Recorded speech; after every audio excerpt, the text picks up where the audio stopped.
Hello बच्चों, कैसे हैं आप लोग। आप सभी का स्वागत है। आज हम लेके आ गए हैं लेक्चर नंबर 3, जिसके अंदर हम बात करने वाले हैं आज यहाँ पर मॉलिक्यूलरिटी के बारे में। ठीक है ना। तो लेक्चर नंबर 3 में हम आज बात करेंगे मॉलिक्यूलरिटी के बारे में। तो भाई हम मॉलिक्यूलरिटी के बारे में बात करें यहाँ पे।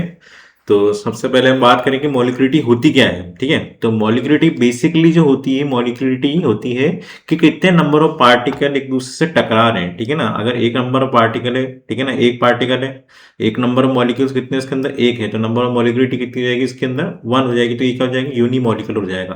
अगर दो पार्टिकल एक दूसरे से इफेक्टिव कॉलिजन कर रहे हैं तो मॉलिक्यूलरिटी कितनी हो जाएगी, यहाँ पे 2 हो जाएगी। अगर तीन पार्टिकल एक साथ एक दूसरे से स्ट्राइक कर रहे हैं, ठीक है ना, तो तीन पार्टिकल अगर यहाँ पे स्ट्राइक करते हैं एक दूसरे से, इफेक्टिव कॉलिजन होता है, तो यहाँ पे हम क्या बोल सकते हैं, तीन मॉलिक्यूल एक दूसरे से टकरा रहे हैं।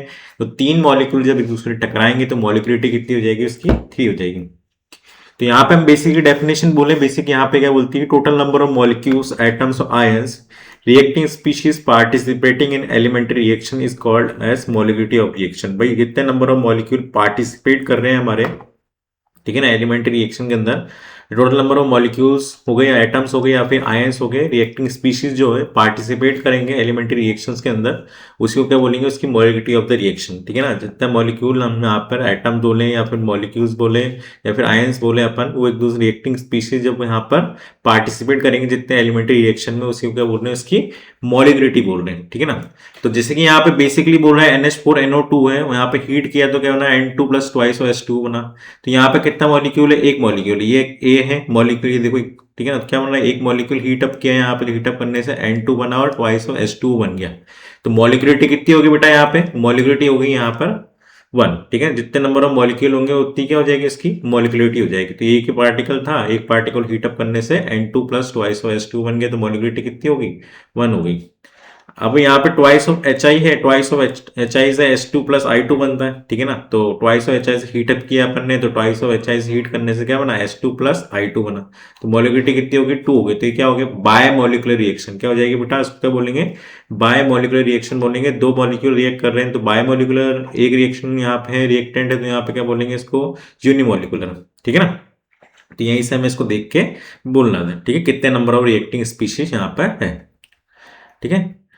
यहाँ पे देखें, twice of NO plus O2 gives heat, यहाँ से कितना बन रहा है, ट्वाइस ऑफ NO2 बन रहा है। तो twice of NO plus O2 heat करने से क्या बन रहा है, ट्वाइस ऑफ NO2 बन रहा है। तो मॉलिक्यूलरिटी कितनी हो जाएगी, यहाँ पे 3 हो जाएगी। मॉलिक्यूलरिटी कितनी होगी बेटा, 3 होगी। तो क्या होगा, ट्राई मॉलिक्यूलर रिएक्शन हो गया। क्या होगा यहाँ पे, ट्राई मॉलिक्यूलर, जितने नंबर ऑफ मॉलिक्यूल्स होंगे उतनी क्या हो जाएगी, इसकी मॉलिक्यूलरिटी हो जाएगी। तो 3 मॉलिक्यूल है तो मॉलिक्यूलरिटी कितनी होगी, यहाँ पे 3 होगी। तो ये क्या होगा, ट्राई मॉलिक्यूलर रिएक्शन होगी। ठीक है। तो नंबर ऑफ रिएक्टिंग स्पीशीज कितने हैं यहाँ पे, 3। ठीक है। Molecularity is a theoretical concept. ठीक है ना। क्या है, मॉलिक्यूलरिटी एक थियोरेटिकल क्वांटिटी है। ठीक है ना। यहाँ पे कोई एलिमेंट्री रिएक्शन को हम यहाँ पे जो बोला था कि हमने कि यहाँ पर दो रिएक्टेंट रिएक्ट कर रहे हैं एक दूसरे से, ठीक है ना, एक्सपेरिमेंटल डिटरमाइन कर रहे हैं, ऐसा कुछ एक्सपेरिमेंटल डिटरमाइन नहीं करना। यहाँ पे बेसिकली तीन मॉलिक्यूल आएंगे, इफेक्टिवली एक दूसरे से कॉलिजन कर रहे हैं। देखो यहाँ पे तीनों के तीनों पार्टिकल आ रहे हैं ABC, और तीनों आके यहाँ पे भ्रम करके क्या कर रहे हैं, एक दूसरे से एनर्जी प्रोड्यूस कर रहे हैं। ठीक है ना। और प्रोडक्ट का फॉर्मेशन हो रहा है यहाँ पे। तो यहाँ पर क्या हो रहा है, बेसिकली नंबर ऑफ पार्टिकल जो है इफेक्टिव कॉलिजन कर रहे हैं, वो कितने कर रहे हैं, 3 कर रहे हैं, ट्राई मॉलिक्यूलर। तो यहाँ पे कितना हो गया, यहाँ पे मॉलिक्यूलरिटी 3 हो जाएगी। ठीक है। तो मॉलिक्यूलरिटी क्या है, थियोरेटिकल कॉन्सेप्ट है, समझ गए। Molecularity can be N integer. Molecularity क्या हो सकती है बेटा, इंटीजर भी हो सकती है, 1, 2 और 3। ठीक है ना। Integer molecularity can be integer form में होगी। ठीक है ना। But it can not be zero, zero नहीं हो सकती। जीरो मतलब क्या होगा कि एक भी मॉलिक्यूल नहीं होगा वहां पे, एक भी मॉलिक्यूल नहीं होगा तो कुछ मतलब है ही नहीं वहां पे। ठीक है ना। मॉलिक्यूल तो होना चाहिए वहां पे, जीरो नहीं हो सकती, नेगेटिव नहीं हो सकती। नेगेटिव क्या होता है, मॉलिक्यूल तो मॉलिक्यूल ही होगा ना कुछ एटम होगा। तो यहाँ पे कुछ ना कुछ एटम ले रहे हैं, वो एटम जाके टकरा रहा है मॉलिक्यूल या आयन, उसको टकराने, ये एक ही एटम है यहाँ पे मॉलिक्यूल है, तो उसको क्या बोल रहे हैं, उसकी मॉलिक्यूल को क्या बोल रहे हैं, उसकी मॉलिक्यूलरिटी 1 होगी।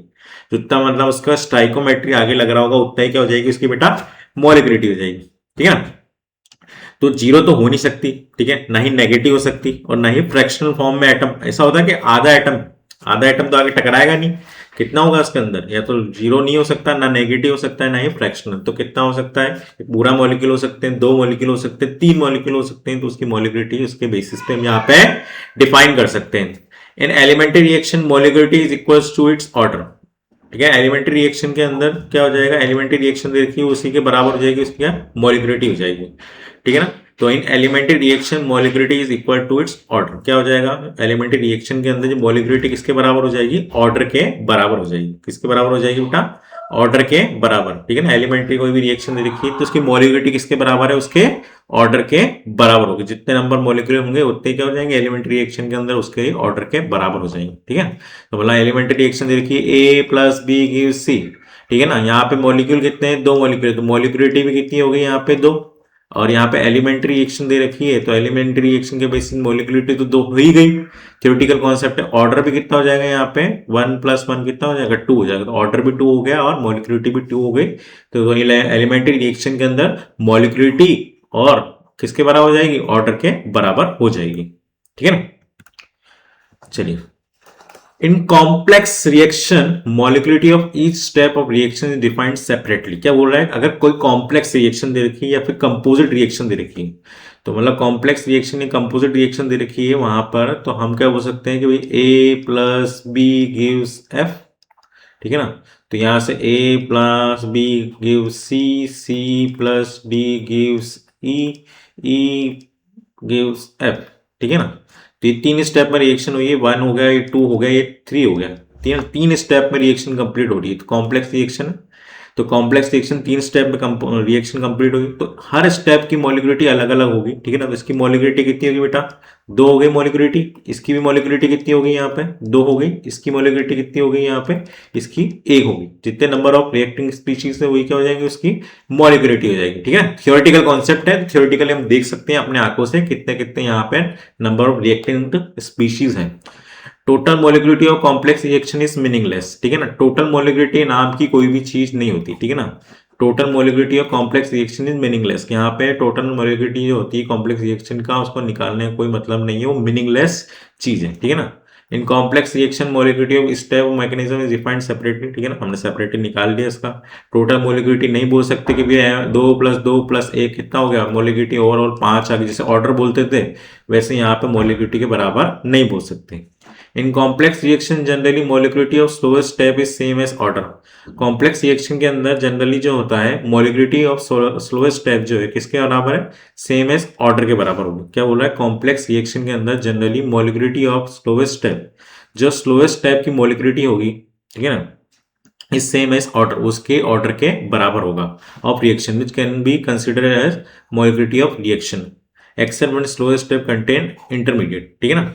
तो यहाँ पे क्या कर सकता है, ठीक है ना। क्या बोल रहा है बेटा, जो मॉलिक्यूलरिटी निकाली गई है, ठीक है ना, मॉलिक्यूलरिटी जब निकाल रहे कॉम्प्लेक्स रिएक्शन की, तो कॉम्प्लेक्स रिएक्शन के अंदर ये अगर हमारे पास ये जो स्लो स्टेप है, मान लो ये स्लो स्टेप है, तो ये स्लो स्टेप है, ये बाकी दोनों क्या हो गई, फास्ट स्टेप हो गई, ठीक है। तो फास्ट स्टेप हो गई, स्लो स्टेप हो गई। स्लो स्टेप के बेसिस पे अगर ये स्लो स्टेप है तो ये क्या हो जाएगी हमारी rate determining step. Rate determining step हो गई है, और यही हमारे पास क्या हो जाएगा, यहाँ से ऑर्डर निकल के आ जाएगा। ऑर्डर कितना आ जाएगा, हमने देखा था अभी मैकेनिज्म रिएक्शन में, ऑर्डर कितना हो जाएगा, स्टाइकोमेट्री कितनी है यहाँ पे, ए के आगे 1 है, बी के आगे भी कितनी है 1 है, तो 1 और 1 कितना हो जाएगा यहाँ से ऑर्डर, 1 + 1 कितना हो जाएगा 2, तो ऑर्डर कितना आ गया यहाँ पे 2 आ गया। और ये बोल रहा है कि in complex reaction generally molecularity of slowest step is same as order. Slowest step जो होगी वो स्लोएस्ट स्टेप से क्या हो जाएगी, जनरली उसकी मॉलिक्यूलरिटी के बराबर हो जाएगा। तो मॉलिक्यूलरिटी भी कितनी आ रही है यहाँ पे 2 आ रही है, और ऑर्डर भी कितना हो रहा है यहाँ पे 2 आ रहा है स्लोएस्ट स्टेप से। तो मॉलिक्यूलरिटी भी बराबर आ गई और ऑर्डर भी बराबर आ गया। तो क्या बोल रहे हैं, in complex reaction generally molecularity of slowest step is same as order. Molecularity किसकी हो जाएगी, जो स्लोएस्ट स्टेप के जो ऑर्डर होगा वही क्या हो जाएगी, इसकी मॉलिक्यूलरिटी के बराबर भी हो जाएगा of reaction which can be consider as molecularity of reaction. उसी को क्या बोल सकते हैं, मॉलिक्यूलरिटी ऑफ द रिएक्शन भी हम बोल सकते हैं। क्या बोल सकते हैं, इसकी मॉलिक्यूलरिटी ऑफ द रिएक्शन भी हम इसको बोल सकते हैं, ठीक है ना। स्लोएस्ट स्टेप कंटेन इंटरमीडिएट, अगर स्लोएस्ट स्टेप इंटरमीडिएट कंटेन करता है तो हम उसको क्या बोल सकते हैं, यही हमारा क्या होगा यहाँ पे मॉलिक्यूलरिटी ऑफ द रिएक्शन होगा। Accept when slowest step contain intermediate, यहाँ पे हमारे को ध्यान रखना है कि यहाँ पे हमारे पास जो इंटरमीडिएट फॉर्म हो रहा है वो इंटरमीडिएट नहीं होना चाहिए। जो हमारे पास A + B स्लोएस्ट स्टेप आ रही है, A + B से C प्रोडक्ट बन रहा है, जो इंटरमीडिएट फॉर्म हो रहा है, अगर यहाँ पे जो हमारा मेन रिएक्शन में नहीं है, अगर वो इंटरमीडिएट आ गया तो हम वहां से नहीं बोल सकते डायरेक्ट कि भैया इसकी मॉलिक्यूलरिटी भी उतनी होगी और ऑर्डर भी उतना ही होगा, ठीक है ना। वहां पे हमारा एक्सेप्शन क्रिएट हो जाएगा, ठीक है। मैक्सिमम वैल्यू ऑफ मोलिकुलरिटी और ऑर्डर इज 3, ठीक है ना। मैक्सिमम वैल्यू जो होती है, मैक्सिमम वैल्यू मोलिकुलरिटी की और कितनी हो सकती है, 3 हो सकती है। कितनी हो सकती है, 3, because chances of effective collision of more than 3 molecule is very rare, ठीक है ना। चांसेस जो है इफेक्टिव कोलिजन होने के 3 मॉलिक्यूल के बहुत ज्यादा रेयर है, ठीक है ना। मतलब जब परफेक्ट कोलिजन होगा भाई, दो पार्टिकल लिए, ये दो पार्टिकल एक दूसरे से टकरा रहे हैं, ठीक है ना, तो मोलिकुलरिटी कितनी आ रही है यहाँ पे, 2 आ रही है। 3 पार्टिकल ले लेंगे, 3 पार्टिकल एक दूसरे से आके टकराएंगे, तो 3 पार्टिकल एक दूसरे से टकराएंगे तो मोलिकुलरिटी मैक्सिमम कितनी हो जाएगी, 3। यहाँ पे इफेक्टिव कोलिजन जो होगा अच्छे से हो जाएगा, ठीक है ना। यहाँ पे जब मोलिकुलरिटी निकालेंगे तो इफेक्टिव कोलिजन प्रॉपरली हो जाएगा, यहाँ से हमारे पास 3 पार्टिकल एक दूसरे से टकरा जाएंगे। पर जब हम बात करें मोलिकुलरिटी 2 हो जाएगी यहाँ पे, तो 2 में भी परफेक्ट अच्छे से कोलिजन हो जाएगा। पर जब हम लेंगे 4 पार्टिकल ले लिए, 4 पार्टिकल को हम यहाँ पे इफेक्टिव कोलिजन कराने की कोशिश करें, तो इफेक्टिव कोलिजन कराएंगे तो यहाँ पर परफेक्ट इफेक्टिव कोलिजन नहीं हो पाएगा। तो परफेक्ट इफेक्टिव कोलिजन नहीं हो पाएगा, इस वजह से हम क्या बोल सकते हैं, यहाँ पे मोलिकुलरिटी मैक्सिमम हम यहाँ पे कितनी लेके चलेंगे, 3 लेंगे। मोलिकुलरिटी जो है 4 आने के चांसेस क्या है बेटा, कम है, ठीक है। Pseudo first order reaction, pseudo first order reaction क्या होता है, a chemical reaction in which value of order of reaction is 1 but molecularity is more than 1। Chemical reaction है, ठीक है ना, in which value of order of reaction is 1। क्या बोल रहा है, जो वैल्यू ऑफ ऑर्डर है रिएक्शन की है 1 है, but molecularity is more than 1 are known as pseudo unimolecular pseudo first order reaction. Pseudo मतलब क्या होता है, पहली बात तो झूठा, ठीक है ना, झूठ, गलत, ठीक है, झूठा। कोई केमिकल रिएक्शन है, क्या बोल रहे हैं, chemical reaction in which value of order of reaction is 1 but molecularity is more than 1 are known as pseudo unimolecular या सूडो फर्स्ट ऑर्डर रिएक्शन। क्या बोल रहा है, जब केमिकल रिएक्शन हुई तो केमिकल रिएक्शन में A plus B give C plus D बन रहा है। अब A प्लस सी, ठीक है ना, A plus B give C plus D बना, ठीक है ना। चुन्नू मुन्नूस देखो ध्यान से, क्या है सीखने की चीज है यहाँ पे, A plus B give C plus D बन रहा है यहाँ पे, ठीक है ना। तो A और B में हम यहाँ पे बोल सकते हैं मोलिकुलरिटी कितनी हो जाएगी मैक्सिमम, यहाँ पे 2 हो जाएगी। कितने मॉलिक्यूल है यहाँ पे, 2 मॉलिक्यूल है। पर यहाँ पे अगर हमारे को बोलता है कि बी को हमने एक्सिस में ले रखा है, ठीक है ना, एक्सिस अमाउंट में ले रखा है यहाँ पे, तो यहाँ पे हमारे पास लिक्विडिटी जो हो जाएगी रेट इक्वल्स टू के, यहाँ पे ए और ये क्या हो जाएगा बी। तो हमने बोला कि बी बहुत ज्यादा एक्सिस अमाउंट में लिखा है, तो हम इसको नया कांस्टेंट मान लेंगे और रेट इक्वल्स टू क्या आ जाएगा, नया कांस्टेंट के डैश और एक्टिव मास ऑफ 1 आ जाएगा। कितना आ जाएगा, एक्टिव मास ऑफ 1। तो ये कितना आ रहा है, 1 आ रहा है, तो यहाँ से हम ऑर्डर कितना बोल सकते हैं, इसकी ऑर्डर बोलेंगे अपन 1। दिखने में कितना आ रहा है, यहाँ पे ऑर्डर कितना आ रहा है, दिखने में 1 आ रहा है, ये 1 आ रहा है, तो 1 और 1 अकॉर्डिंग कितना आना चाहिए था, 2 आना चाहिए था ऑर्डर, पर 2 नहीं आया। यहाँ पे एक्सेस अमाउंट में ले लिया हमने, तो यहाँ पे 1 ले रखा है यहाँ पे, तो ये के डैश नया कांस्टेंट बना दिया अपन ने। तो भाई यहाँ पे दिख कितना रहा है कि 2 ऑर्डर सेकंड ऑर्डर रिएक्शन होना चाहिए, पर एक्चुअली में हो कितनी बारी यहाँ पे फर्स्ट ऑर्डर रिएक्शन आ रही है, क्योंकि एक्सेस में ले लिया हमने बी को। तो हम इसको क्या बोल रहे हैं, सूडो फर्स्ट ऑर्डर रिएक्शन। इसको क्या बोल रहे हैं, इसलिए सूडो फर्स्ट ऑर्डर रिएक्शन, ठीक है। तो यहाँ पे हमने एग्जांपल लिया है hydrolysis of eastern acidic medium, ठीक है ना। हाइड्रोलाइसिस कराने किसका, ईस्टर का एसिडिक मीडियम के अंदर CH3COC2H5 ले रखा है हमारे पास, H2 ले रखा है, H प्लस की प्रेजेंस में एसिडिक मीडियम में CH3COH प्लस C2H5OH ले लिया हमने। Rate equals to K CH3COC2H5 और H2 निकल के आ गया। तो हाइड्रोलाइसिस कराया एसिडिक मीडियम के अंदर, तो यहाँ पे हमारे पास क्या हो गया बेटा, water is in excess then its concentration remains constant, ठीक है ना। यहाँ पे अगर हमने बोला कि हमारे पास जो पानी की क्वांटिटी दी है वो एक्सेस में ले ली है, ठीक है ना, during the reaction and H2 is taken as constant therefore. तो यहाँ पे हमने क्या बोला, water is in excess then its concentration remains constant. Concentration तो क्या रहने वाली है, उसकी कांस्टेंट रहने वाली है during the reaction, H2 taken as constant therefore, ठीक है। हमने यहाँ पे क्या ले लिया है, उसको पानी को एक्सेस में ले लिया है, ठीक है ना। पानी को एक्सेस में वॉल्यूम बढ़ा दिया है तो कंसंट्रेशन तो क्या हो जाएगी, चेंज हो जाएगी, ठीक है। पानी की कंसंट्रेशन चेंज होगी, पर CH3CO ईस्टर जो लिया है उसकी क्वांटिटी है, यहाँ पे कंसंट्रेशन चेंज नहीं होगी, ठीक है ना। तो वहां तो उससे का वैसा रहेगा। तो हमने क्या करा यहाँ से बेटा, जो लिया था रेट इक्वल टू के CH3COC2H5H2, इसको एक्सेस अमाउंट में ले रखा है, ठीक है ना। ये H2 और के को हमने नया कांस्टेंट 9 ले दिया, के डैश के दे दिया, इसको एक्सेस में ले लिया था H2 को। तो एक्सेस में लेने की वजह से ये क्या हो जाएगा, बहुत ज्यादा मात्रा में हो गया, ठीक है। तो इस पे कोई फर्क नहीं पड़ेगा, ठीक है। तो कोई फर्क नहीं पड़ेगा, तो हमने कांस्टेंट ही मान लिया, ठीक है ना। क्या कंसीडर करके चल रहे हैं, कांस्टेंट ही कंसीडर करके चल रहे हैं, ठीक है ना। बच्चों ध्यान से देखें, यहाँ पे समझते रहें और प्लीज लाइक शेयर सब्सक्राइब करते रहें और अपने दोस्तों को भी शेयर करते रहें क्या हो रहा है यहाँ पे, हम क्या पढ़ रहे हैं, ठीक है ना। तो भाई रेट इक्वल्स टू के और H2 एक्सेस अमाउंट में ले लिया हमने, तो H2 का अमाउंट एक्सेस में ले लिया, तो उसका तो कंसेंट्रेशन चेंज होगा, पर हमारे पास जो ईस्टर लिया हुआ है, ईस्टर का कंसेंट्रेशन चेंज नहीं होगा। तो ईस्टर का कंसेंट्रेशन तो चेंज नहीं हो रहा बेटा, तो हम क्या बोलेंगे यहाँ पे रेट इक्वल टू के डैश CH3CO2H5, इसके ऊपर कितना आ गया 1 आ गया पावर, तो 1 आ गया तो हम क्या बोलेंगे यहाँ पे के डैश की वैल्यू ये हो गई हमारे कांस्टेंट की, तो इसको क्या बोलेंगे हम सूडो फर्स्ट ऑर्डर रिएक्शन। इसी को क्या बोलेंगे झूठी, दिखने में कैसी लग रही है सेकेंड ऑर्डर रिएक्शन लग रही है क्या है सूडो फर्स्ट ऑर्डर रिएक्शन, क्या है सूडो फर्स्ट ऑर्डर रिएक्शन है। क्या ये सूडो फर्स्ट ऑर्डर रिएक्शन है, यहाँ पर दिखने में दिख रही है कि सेकंड ऑर्डर रिएक्शन हो सकती है, पर है क्या है सूडो फर्स्ट ऑर्डर रिएक्शन है, ठीक है ना। एक्सेस अमाउंट में ले लिया हमने एक को, ठीक है। और भी देखें एग्जांपल नंबर 2, यहाँ पे इन्वर्जन ऑफ कैन शुगर, यहाँ पे हमने कैन शुगर ले रखा है H2 के प्रेजेंस में एसिडिक मीडियम में, तो क्या होगा ग्लूकोज और फ्रक्टोज बन गया CH3COH प्लस C2H5OH, rate equals to K C2L H22O11 H2 दे रखा है, ठीक है ना। हमने क्या बोला भैया यहाँ पे वाटर इज एन एक्सेस, वापस से वाटर को एक्सेस में ले लिया, ठीक है ना। तो ये पानी को हमने एक्सेस अमाउंट में ले रखा है, तो पानी को एक्सेस अमाउंट में लिखा है, water is an excess then its concentration remains constant, concentration क्या रहने वाली कांस्टेंट रहने वाली है ड्यूरिंग द रिएक्शन, ठीक है ना। बेजन water is an excess then its concentration remains constant, concentration क्या होगी तो यहाँ पे कांस्टेंट मानी during the reaction and H2 is taken as a constant therefore, तो इसमें से हमने यहाँ पे इसको क्या बोल दिया कांस्टेंट कंसिडर करके चल लिए, ठीक है ना।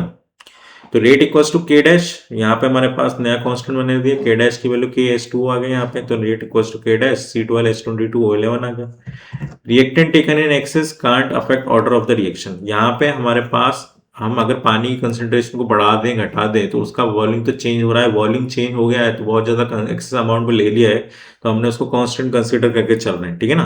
तो कांस्टेंट कंसीडर करके चल रहे हैं यहाँ पे, तो उस वजह से हमारे पास C12 H22O11 जो हमने कैन शुगर ले रखा है ग्लूकोज, ठीक है ना, गन्ना जिसको बोलते हैं, ठीक है। कैन शुगर मतलब क्या गन्ना है, ठीक है ना, गन्ना खाया होगा आपने, तो ठीक है ना। तो क्या हो गया वो कैन शुगर क्या हो गया बेटा, गन्ना जो हो गया, जूस आता है गन्ना गर्मी के अंदर पीते हैं, ठीक है ना। तो क्या हो गया यहाँ पे एक्सेस अमाउंट पे ले रखा है हमने, तो एक्सेस अमाउंट पे लेने की वजह से बेटा वो तो कांस्टेंट हो गया, कांस्टेंट हो गया तो यहाँ पे हम क्या बोल सकते हैं उसका ऑर्डर पे कोई फर्क नहीं पड़ेगा, उसका ऑर्डर हमेशा क्या रहने वाला है 1 ही रहने वाला है, उसमें कोई भी चेंज नहीं आएगा, ठीक है ना। तो इस वजह से हम क्या reactant taken in excess can't affect order of reaction में कोई फर्क नहीं पड़ेगा, ठीक है। अब यहाँ पे और भी एग्जांपल दे रखा है, rate for A plus B A plus two B give C, A plus two B give C दे रहा है बेटा, ठीक है ना। रेट लोग दे रखा है are equals to K A की पावर 1 बी की power 2, find order of reaction if A is taken is an access.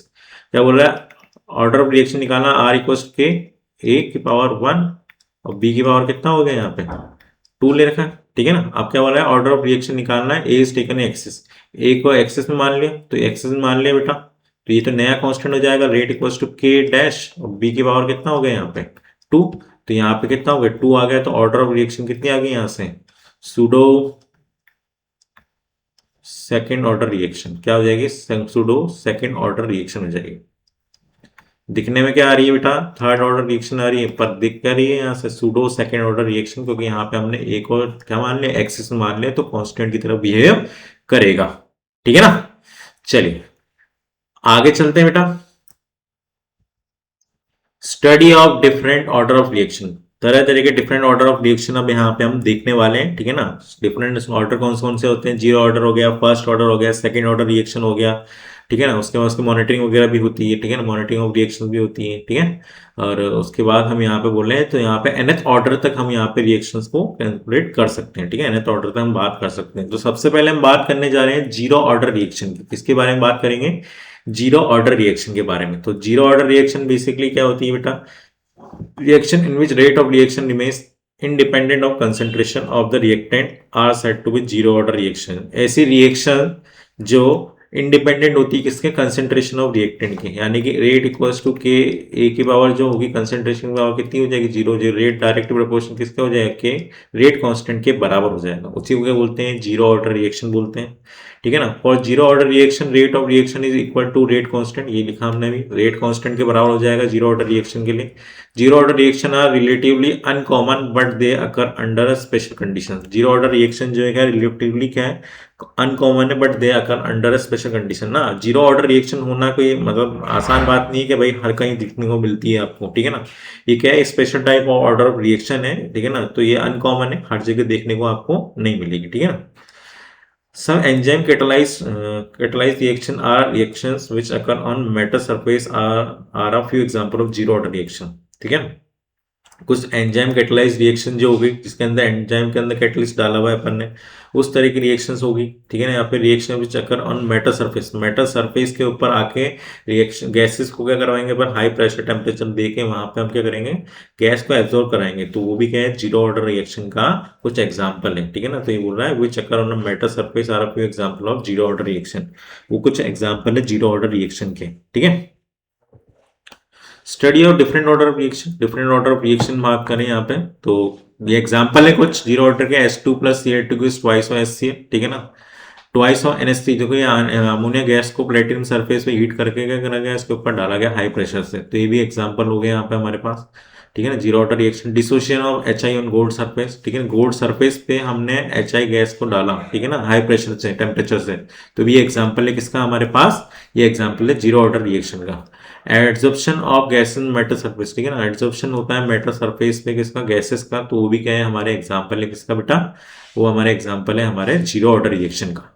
तो हाई प्रेशर पे complete surface get covered by gas, क्या बोल रहे हैं, जब हाई प्रेशर देंगे तो complete surface gets covered by gas and rate becomes independent of pressure and concentration. क्या बोल रहे हैं यहाँ पे हमारे पास कि भाई हमारे पास complete surface gets covered by gas. भाई हमारे पास एक गैस है, तो सरफेस है, सरफेस के ऊपर क्या करेंगे अपन, हाई प्रेशर देंगे और हाई टेम्परेचर देंगे, हाई प्रेशर और हाई टेम्परेचर देंगे, ठीक है ना। तो rate becomes independent of pressure and concentration. क्या हो रहा है, हाई प्रेशर पे complete surface gets covered by gas. क्या होगा, हाई प्रेशर देंगे तो सारी सरफेस पे क्या हो जाएगी, गैस पूरा कवर कर लेगी सारी, हाँ, ठीक है ना, चारों तरफ से पूरी गैस जो है इसके ऊपर आकर बैठ जाएगी, एब्जॉर्प्शन हो जाएगा। Rate becomes independent of pressure and concentration. एक पॉइंट के बाद क्या होगा, जितना एब्जॉर्प्शन हो सकता था मेटल सरफेस पे, तो मेटल सरफेस एब्जॉर्ब करके बैठ गई।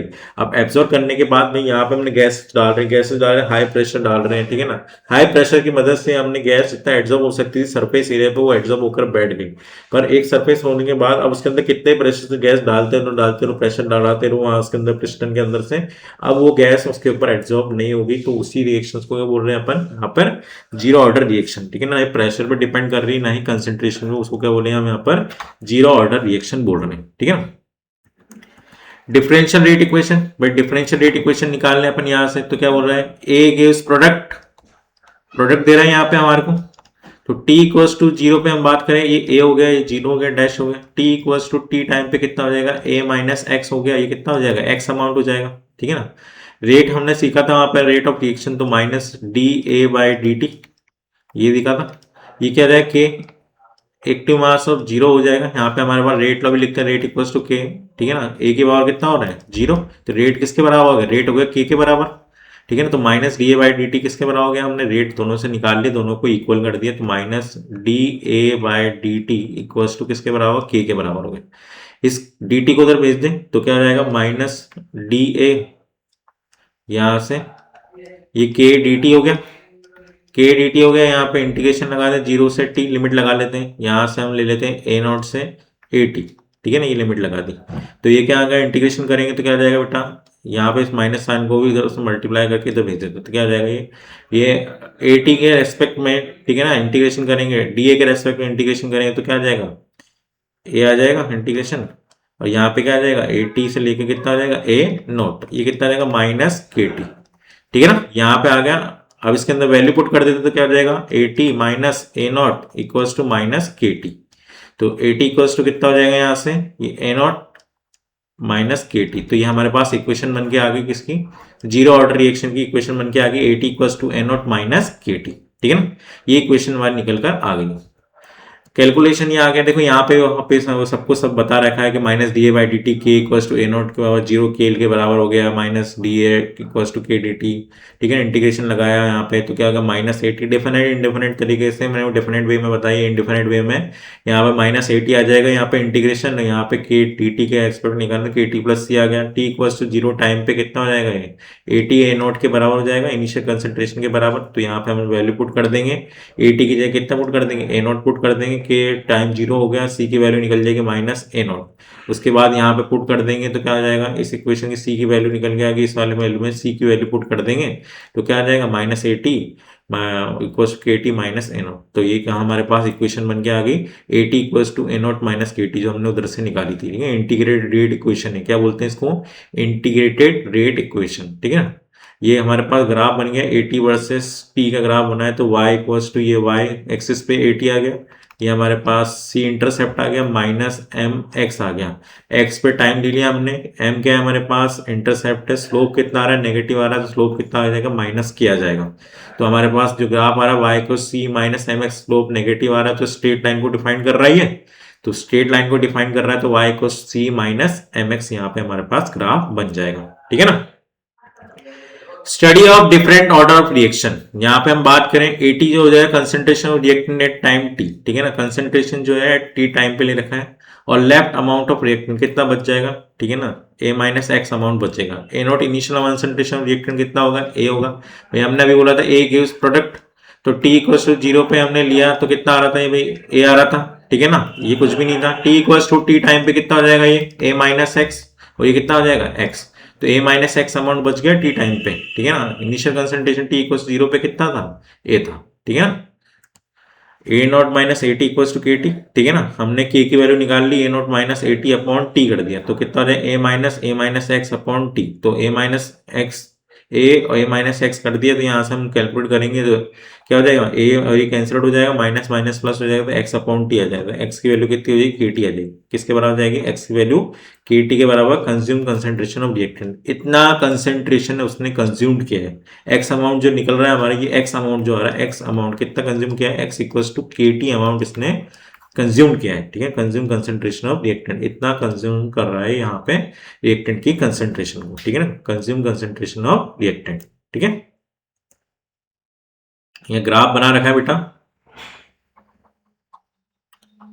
ये देखो x वर्सेस t का ग्राफ बना रखा है हमारे पास, x equals to K T मतलब y equals to M X का ग्राफ एक तरह से, तो y एक्सिस पे क्या रख दिया हमने, y एक्सिस पे x रख दिया, x एक्सिस पे x रख दिया, t रख दिया टाइम, तो y equals to M X मतलब क्या होगा स्ट्रेट लाइन को डिफाइन कर रहा है, तो यहाँ पे हमारे पास इंटरसेप्ट तो होनी, तो ओरिजिन से निकलेगा, ओरिजिन से निकलेगा, स्लोप क्या है पॉजिटिव, तो स्लोप क्या आ जाएगा पॉजिटिव हो जाएगा, x इक्वल्स टू टी के स्लोप पॉजिटिव है के बराबर। ठीक है ना, study of different order of reaction, different order of reaction निकालने, K equals to mole litre inverse second inverse unit of rate of reaction है। ठीक है ना, ये हमारे पास के की यूनिट आ गई, मोल लीटर इनवर्स सेकंड इनवर्स हमने पहले भी निकाला था।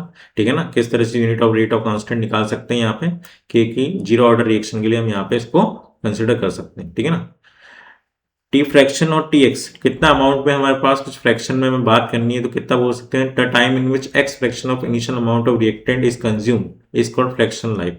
क्या बोल रहे हैं, time in which x fraction of initial amount of reactant is consume, क्या बोल रहे हैं यहाँ पे कितना फ्रैक्शन में इनिशियल अमाउंट का इसने क्या करना है कंज्यूम किया है। ठीक है ना, उसी को बोल रहे हैं इसकी हम फ्रैक्शनल लाइफ बोल रहे हैं। ठीक है ना, तो फ्रैक्शन लाइफ क्या होगा, if X equals to A upon T है, ए अपॉन टू है। ठीक है ना, इतना अमाउंट क्या कर रहा है इसने कंज्यूम किया, तो मतलब क्या बता रहा है इनिशियल ये ए होगा, ए से कितना हो गया ए बाय टू कंज्यूम्ड हो गया, तो टी 50% बता रहे हैं या फिर टी हाफ को बता रहा है, अभी 3a/4 कंज्यूम हो गया। ठीक है ना, ए हाँ ए से 3a/4 कंज्यूम हो गया, तो ये कितना बता रहा है टी 75 को डिफाइन पड़ रहा है कि 75% यहाँ पे कंज्यूम हो गया, इतना फ्रैक्शन ही कंज्यूम हो रहा है।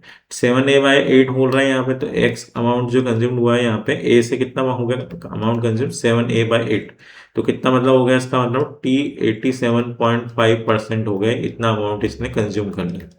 ठीक है ना, ऐसे x इक्वल्स 15a/6 हो गया, तो मतलब t 15/6 में डिवाइड करेंगे तो कितना आ जाएगा यहाँ पे 93.5%, इतना अमाउंट इसने कंज्यूम कर लिया। ठीक है ना, अगर x इक्वल्स टू a बराबर हो गया तो पूरा कंप्लीशन हो गया, a से पूरा कंप्लीट होके a कंजप्शन हो गया, तो t 50% नहीं हुआ, कितना पूरा कंप्लीशन हो गया, पूरी कंजप्शन हो गए, तो कितना हो गया t 100% हो गया, तो यहाँ t 100% को डिफाइन करना है। ठीक है ना, हाफ लाइफ पीरियड निकाले भाई, हाफ लाइफ पीरियड निकाले तो हमारे पास A T equals to A not minus K T आया था ग्राफ, ठीक है ना इक्वेशन। अब ये आधा कंज्यूम होगा तो बचा कितना होगा, आधा बचा होगा A naught by two equals to A not minus K T. ये माइनस ए नॉट उधर चल जाएगा, A naught by two minus A not equals to minus K T. तो बचा कितना, minus A naught by two बचा equals to minus K T, minus से minus गया तो यहाँ से हमारे पास A naught by two equals to K T आ गया। तो टी हाफ चल रहा है यहाँ पे, तो टी हाफ के बारे में बात कर रहे हैं, टी हाफ। तो टी हाफ कितना हो जाएगा, टी हाफ इक्वल्स टू हमारे पास ए नॉट अपॉन टू के आ जाएगा। तो हमारे पास टी हाफ कितना आ गया, ए नॉट अपॉन टू के आ गया, ठीक है। Time in which half of the initial amount of reactant is consume, कितना कंज्यूम हो गया, ए नॉट बाय टू कंज्यूम हो गया। तो ये देखो ए नॉट अपॉन टू के आ गया हमारे पास, ये वैल्यू निकल कर आ गई। Half life period for zero order reaction is directly proportional to initial concentration of the reactant. Half life period जो है वो डायरेक्टली प्रोपोर्शनल किसके, initial concentration of the reactant के बराबर है। तो टी हाफ वर्सेस हम ग्राफ बना ले इनिशियल कंसंट्रेशन का। इनिशियल कंसंट्रेशन क्या हो गया हमारे पास, ए नॉट हो गई। तो वाई इक्वल्स टू जो हमारा टी हाफ इक्वल्स टू हमारे पास आया कितना, ए नॉट अपॉन टू के। तो टी हाफ कितना हो गया बेटा, चन्नू मुन्नो देखो ध्यान से, आप पढ़ते रहे, ए नॉट अपॉन टू के आ गया। तो हमारे पास बेटा क्या बोल सकते हैं, यहाँ पर टी हाफ आ गया। तो टी हाफ जो आ रहा है, टी हाफ आ रहा है वाई के बराबर, वाई एक्सिस पे रखा हुआ है, ए नॉट जो है एक्स एक्सिस पे रखा हुआ है। तो कितना हो जाएगा, वन अपॉन टू के, और ये कितना हो जाएगा, इनिशियल अमाउंट कितना है हमारे पास, ए नॉट। तो हमारे पास जो ग्राफ आ रहा है क्या बता रहा है, स्ट्रेट लाइन को डिफाइन कर रहा है Y equal to M X. तो यहाँ पे स्लोप वापस से यहाँ से निकल जाएगा, ओरिजिन से निकल जाएगा। स्लोप की वैल्यू जो हो जाएगी, उस स्लोप की वैल्यू कितनी हो जाएगी, वन अपॉन टू के हो जाएगी। स्लोप की वैल्यू कितनी हो जाएगी, वन अपॉन टू के हो जाएगी, ठीक है ना। ये हमारे पास स्लोप निकल के यहाँ से आ जाएगा, ठीक है। तो time for completion of reaction A T equal to A not minus K T आ गया। टी कंप्लीशन कितना आ गया, एटी पूरा जीरो कंज्यूम हो गया, पूरा का पूरा कंज्यूम हो गया, ठीक है ना। तो अगर A T equals to A not minus K T हमने बढ़ा था, ये पूरा कंजप्शन हो गया तो जीरो हो गया, पूरी कंसंट्रेशन क्या आ गई, इनिशियल में आ गई माइनस के टी। तो ए नॉट इक्वल्स टू किसके बराबर हो गया, के टी के बराबर हो गया, ठीक है। तो टी का 100% कितना हो गया बेटा, ए नॉट अपॉन के, किसके बराबर हो गया, initial amount A not upon के बराबर हो गया। टी 100% किसके बराबर हो गया, ए नॉट अपॉन के बराबर हो गया। तो हमारे पास आ गई क्वेश्चन, ठीक है। तो जीरो ऑर्डर रिएक्शन के लिए हमारे पास क्या बोल रहे हैं, ठीक है ना। जीरो ऑर्डर रिएक्शन के लिए क्या बोल रहा है, यहाँ से हम बोले कि जीरो ऑर्डर रिएक्शन क्या बोल रहे हैं, for zero order reaction two half life लगती है हमें पूरा रिएक्शन कंप्लीट होने में। टी 100% किसके बराबर है, ट्वाइस ऑफ टी 50% के बराबर है। टी 100% जो है किसके बराबर है, टू टाइम्स ऑफ टी 50% के बराबर है, ठीक है ना। दो हाफ लाइफ लगती है, ए ना, ए से हम गए कहाँ पे, ए बाय टू बना पूरा का पूरा, फिर ए बाय टू से जीरो हो गया, पूरा कंजप्शन हो गया। तो ये कितना हो गया, टी हाफ वन हो गया, टी हाफ टू हो गया। तो दोनों कंजप्शन हो गए, ए से पूरा जीरो कंज्यूम हो गया। तो ये क्या हो गया, ए जो है two times of T half है, टी इनिशियल का, टी 100% जो होगा वो कितना ट्वाइस ऑफ टी हाफ होगा, ये लिख रहा है, ठीक है। चलिए यहाँ पे इन्होंने और देख लेते हैं, ग्राफ बना रखे हैं।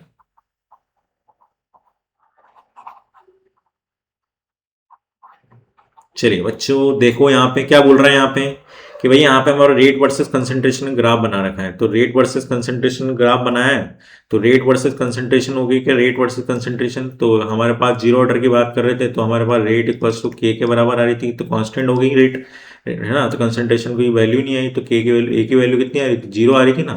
तो जीरो आ रही थी, तो यहाँ पे रेट किसके बराबर, के बराबर हो गई, तो कांस्टेंट हो गई। तो ग्राफ क्या आ जाएगा, स्लोप क्या आ जाएगा, स्ट्रेट लाइन आ जाएगा यहाँ पे, ठीक है ना, पैरेलल टू एक्स एक्सिस। हम दूसरा बोले टी हाफ, अभी हमने देखा था T half versus initial concentration A not upon two के, तो उसका ग्राफ है यहाँ पे। तो टी हाफ अपन यहाँ पे हमने ग्राफ बनाया था पीछे, ये रहा, one T half equals to T half versus कितना हो गया, ये बनाया था T half versus initial concentration. तो स्लोप आ रहा था, इस तरह से आ रहा था, ये ग्राफ बनाया हमने, वही सेम ग्राफ यहाँ पे निकल गया। T half equals to initial concentration के बेसिस में यहाँ पे हमारे पास ये सेम ग्राफ निकल गया है, T half versus initial concentration, Y equals to M X, ठीक है, स्ट्रेट लाइन।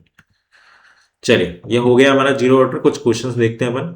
क्या बोल रहे हैं बेटा, आपके पास 1 मिनट है, वीडियो को पॉज करें, क्वेश्चंस लगाएं, ठीक है ना। बड़ा इजी और सिंपल क्वेश्चंस है, बड़ा इंटरेस्टिंग है। जीरो ऑर्डर फर्स्ट ऑर्डर से ज़्यादा मेनली क्वेश्चन आपको देखने को मिलते हैं।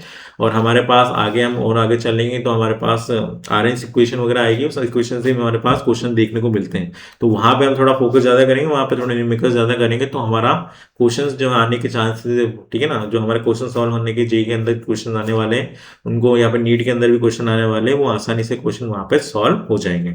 तो हम क्या बोल रहे हैं, for a reaction A gives B, ठीक है ना, ए से क्या बन रहा है, बी प्रोडक्ट बन रहा है बेटा, जीरो ऑर्डर रिएक्शन है, ठीक है ना। जीरो ऑर्डर रिएक्शन हमें पता है क्या, A T equals to A not minus K T.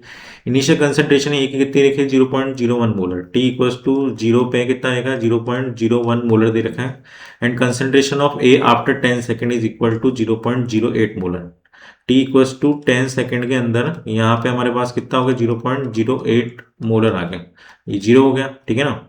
तो यहाँ पे हमारे पास कितना हो जाएगा बेटा, 0.01 माइनस 0.008, तो यहाँ पे कितना आ जाएगा एक्स अमाउंट, ये आ जाएगा 0.002, इतना अमाउंट यहाँ पे चला जाएगा, ठीक है ना। अब हमारे पास क्या बोल रहे हैं, इक्वल टू 0.08 मोलर, ठीक है ना।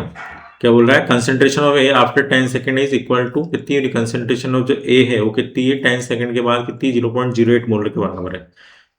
Then find out T 50% and T 100%। तो टी 50% निकालना है, तो टी 50% क्या होता है भाई, ए नोट अपॉन 2 के, हमने देखा है भैया। तो भाई हमारे पास ए नोट कितना रेखा है हमारे पास, 80, पहले 80 equals to A not minus K T ले लेते हैं, ठीक है ना। क्योंकि इनिशियल कंसेंट्रेशन तो हमारे पास है 0.01 मोलर, 2 भी हमें पता है, के की वैल्यू पता नहीं है, तो के की वैल्यू निकाल लें। तो 80 equals to A not minus K T, तो 80 कितना रखा हमारे को टी टाइम पे 0.008, ये होगा 10 सेकेंड में।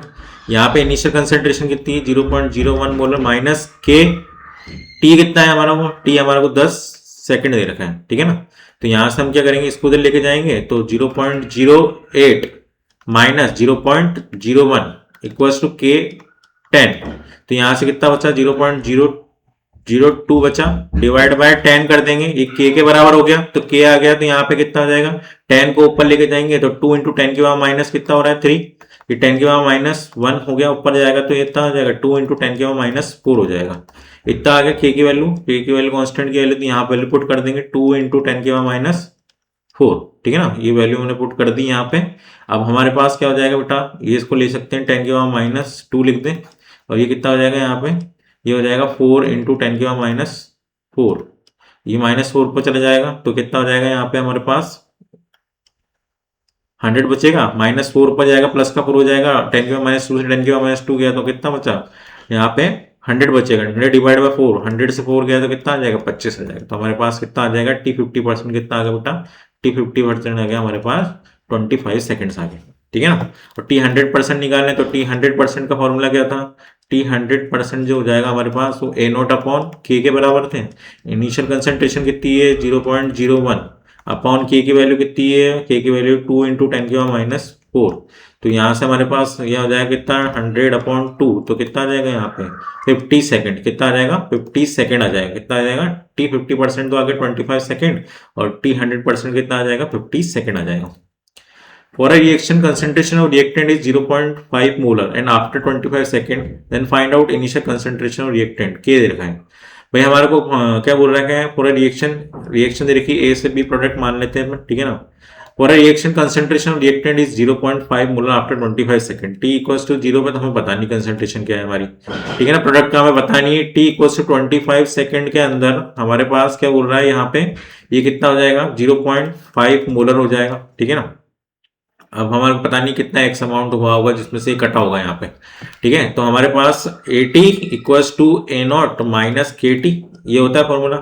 AT हमारे को पता है 0.5 molar, A naught initial concentration में पता नहीं, के की वैल्यू हमारे को दे रखी है, कितनी रखी है, 2 इंटू 10 के बाद -2 दे रखी है, टाइम दे रखा है 25 सेकंड दे रखा है, ठीक है ना। तो ए नॉट की वैल्यू निकल जाएगी यहाँ से, यहाँ पे इसको क्या कर देते हैं भाई, 2 इंटू 25 कितना होता है, 50 को उधर लेके चले चलते हैं, ठीक है ना, प्लस में आ जाएगा 0.5, ये कितना हो जाएगा, ये 50 इंटू 10 के बाद -2 इक्वल्स टू कितना हो जाएगा, इनिशियल कंसेंट्रेशन, यहाँ पे हम 0.5, ये कितना हो जाएगा ये भी 0.5 हो जाएगा।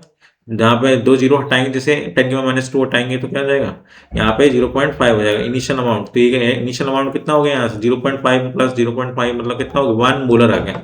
तो मतलब इनिशियल अमाउंट कितना हो रहा होगा यहाँ पे, 1 मोलर होगा। कितना होगा, and find out initial concentration of reactant. तो इनिशियल कंसेंट्रेशन कितनी होगी, 1 मोलर होगी। ठीक है ना। Zero order reaction gets 25%, 20% complete in 40 seconds. Then find out the required for 80% completion. 20% completion होता है तो 40 सेकंड लगते हैं। ठीक है ना। तो हम क्या बोल सकते हैं यहाँ पे, भाई 80 equals to A not minus K T. ठीक है ना।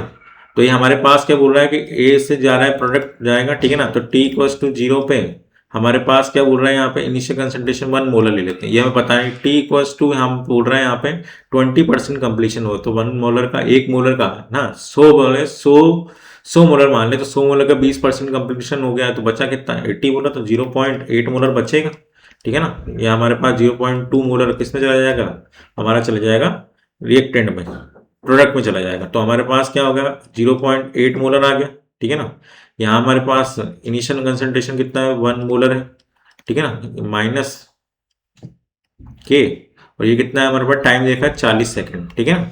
तो 40 सेकंड देखा है, ये जाएगा था तो कितना बचेगा, 1 मोलर माइनस का बचेगा, तो माइनस का 0.2 मोलर बचेगा। ये कितना रहेगा, के 40, और यहाँ से हमारे पास के की वैल्यू कितनी आ जाएगी, 0.2 डिवाइड बाय 40।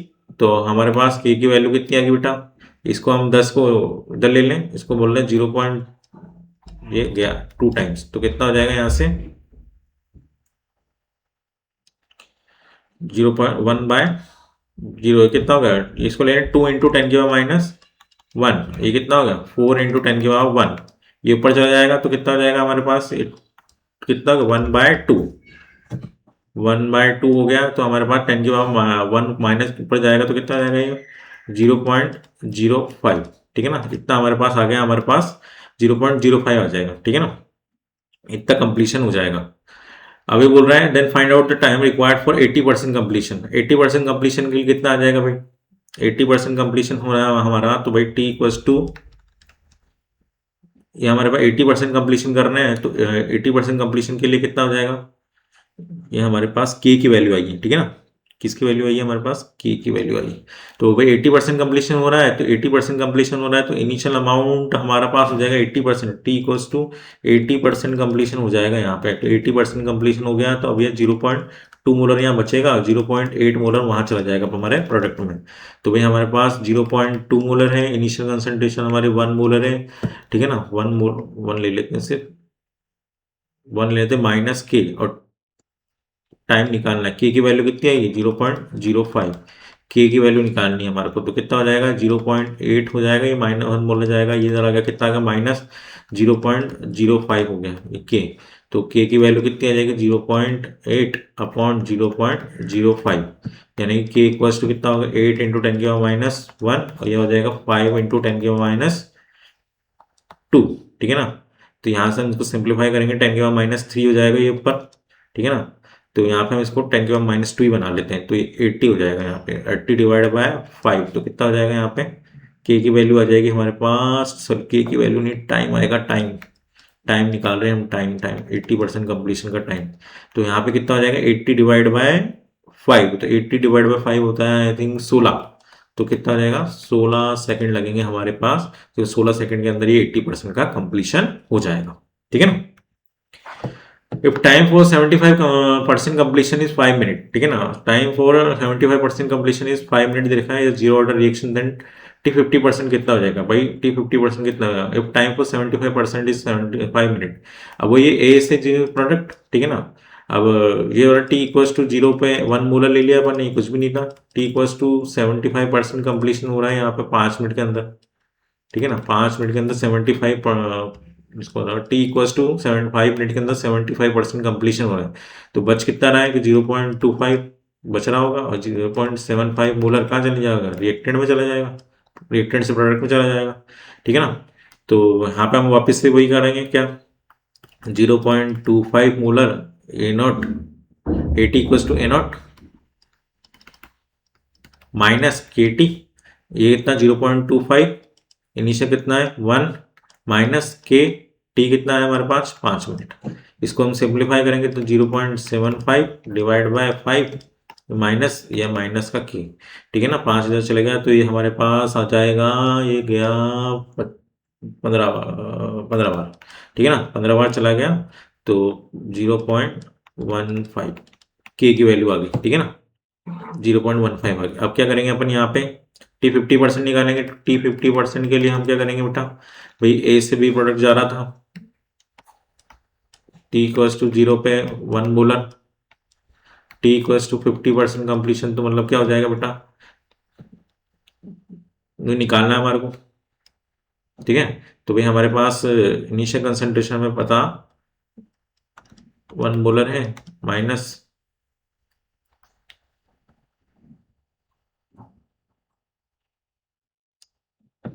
ऐसे भी निकाल सकते हो, टी 50% में टी हाफ है, ए नोट अपॉन 2 के। ए नोट कितना है हमारे पास, इनिशियल कंसंट्रेशन है हमारे पास 1 मोलर, 2 के की वैल्यू कितनी आई है 0.15, तो यहाँ पे हमारे पास कितना हो जाएगा 0.15 इंटू 2 3, तो कितना हो जाएगा 0.130, तो ये हमारे पास आ गया टी 50%, ठीक है ना, 1 मोलर अपॉन 0.3, ठीक है, ये हमारे पास आ जाएगा आंसर टी 50% का, ठीक है। चलिए आज की क्लास यहाँ पे खत्म करते हैं, ठीक है। अब मिलेंगे हम आपको नेक्स्ट सेशन में, फर्स्ट ऑर्डर रिएक्शन के बारे में पढ़ेंगे। यहाँ तक जो पढ़ा है बेटा, जिसको नहीं समझ में आया कमेंट बॉक्स में कमेंट करें और बताएं कि भाई आपको कुछ समझ नहीं आया, तो आप उसको कमेंट करके बता सकते हैं। और आपको क्या लग रहा है इसको, भाई इसमें और क्या हम इम्प्रूवमेंट कर सकते हैं, उस चीज़ के लिए भी आप कमेंट करें, ठीक है ना। और लैंग्वेज वगैरह में फास्ट लग रहा है, स्लो लग रहा है, कुछ भी लग रहा है, आप उसके लिए कमेंट कर सकते हैं। उस चैनल को लाइक करें, शेयर करें, सब्सक्राइब करें अपने दोस्तों से, ठीक है। चलिए, थैंक यू सो मच।